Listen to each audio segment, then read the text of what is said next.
dia nggak bisa disebut sebagai ulos gitu. Dan untuk itu sebenarnya butuh waktu kalau dari awal ya sampai akhir itu 4 jam. Nah, makanya untuk hari ini kita kerjakan setengahnya lagi dikerjakan oleh pesertanya kayak gitu. Untuk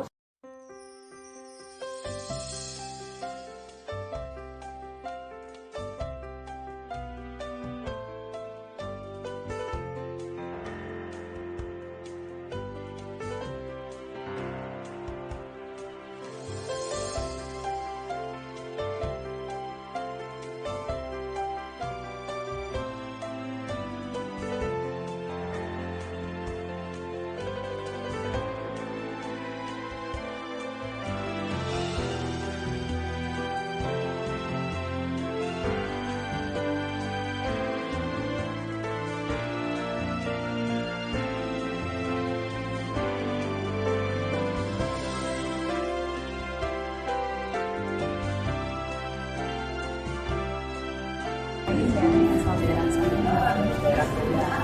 dan rangka nih biasanya kita beli ulos sudah jadi, ternyata kita dikasih kesempatan oleh Damui Ulos untuk membuat sirap penutupnya ulos. Ini suatu hal yang ternyata nggak disangka saya, ya menarik lah membuat workshop ini. Saya baru tahu kesulitannya. Nampaknya kita yang membuat sirap ini harus tekun, teliti, serta fokus. Karena